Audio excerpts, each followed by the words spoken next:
Saya Sri Putri Lestari berperan sebagai prajurit 1 APRA dan prajurit 1 TNI. Saya Rima Ramawati berperan sebagai Muhammad Hatta. Saya Ani Dwiliananda berperan sebagai Kapten Raymond Westerling. Saya Asisah Indonesia berperan sebagai prajurit 1 dan Bandung Bangla. Saya Pipit Imutia menjadi Sultan Hamid II dan Komisaris Tinggi Belanda. Saya Adinda Lovianti berperan sebagai Dirsab dan Lembang.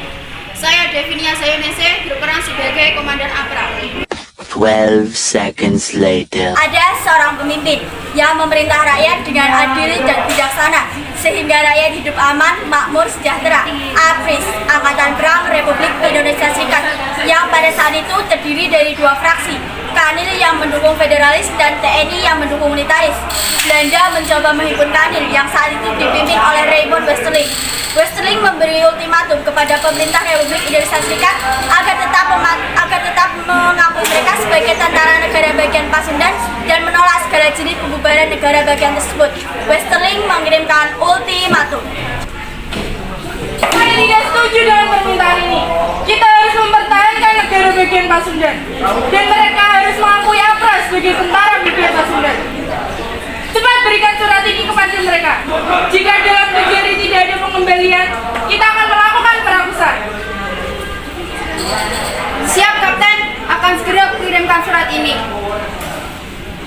Yang dikirimkan Westerling tidak hanya membuat pemerintah Republik Indonesia Serikat resah, tetapi juga membuat pemerintahan Belanda resah. Muhammad Hatta mengadakan pertemuan dengan Hirschfeld. Apa maksud ultimatum dari Westerling ini? Ini pelanggaran pasal extermination. Westerling harus ditangkap. Akan kubedahi pemberontakan ini. Bertemu Sultan Hamid II. Saya ingin mempertahankan negara Pasundan. Saya ingin negara Pasundan memiliki tentara sendiri agar tidak bergantung kepada pemerintahan pusat. Coba jelaskan apa tujuan dan maksud dari pemerintahan Pasundan. Intinya saya ingin Bapak menjadi pemimpin dalam negara ini. Siap, saya ingin menjadi pemimpin dalam negara ini. 1, 2, skoja benar.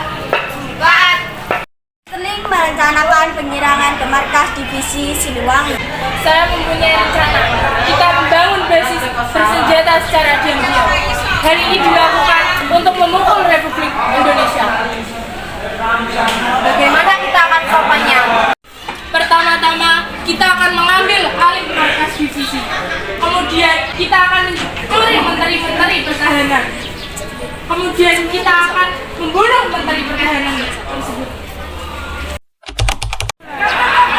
Api-api, APRA melakukan penyerangan ke markas ini. Apa itu betul? Betul! Kalau begitu, kita harus siapkan prajurit untuk menyerang. Siap, Kapten. Semua, divisi Siliwangi ada di daerah sini. Siap pasukan TNI akan menyerang. Siap, Kapten. APRA menyerang markas divisi Siliwangi pada tanggal 23 Januari 1950 dalam usaha yang dikenal sebagai kudeta 23 Januari. Secara langsung pemberontakan Westerling yang dipimpin langsung oleh Van der Meulen. Mana senjata TNI yang kalian temui? Siap, Kapten. Itu negara kita, Kapten. Serang!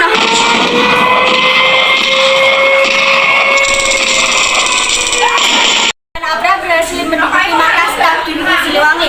Pertempuran tak berimbang pun terjadi antara 150 anggota APRA melawan 18 anggota TNI. Pertempuran itu menyebabkan 15 orang termasuk Letnan Kolonel Lembong gugur. Hanya tersisa 3 orang yang berhasil melarikan diri. Secara keseluruhan pemberontakan di Bandung ini menyebabkan 15 anggota TNI gugur dan banyak penduduk sipil yang menjadi korban pembantaian. Pengusiran APRA.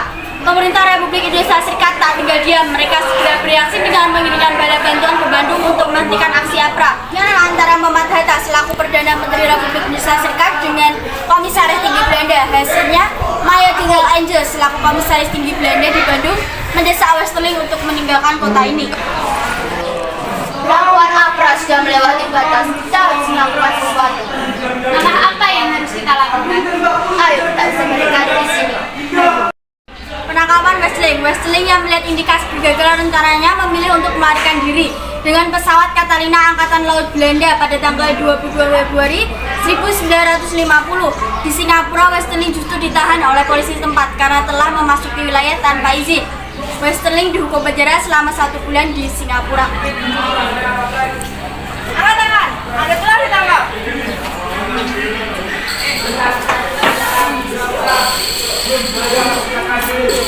Penangkapan Sultan Hamid II. Sultan Hamid II yang ikut rencana dalam makar tersebut ditangkap pada tanggal 5 April 1950. Presiden Soekarno di depan DPR Republik Indonesia Serikat menyampaikan pidato untuk menegaskan sikap pemerintah untuk menumpas pemberontakan Westerling.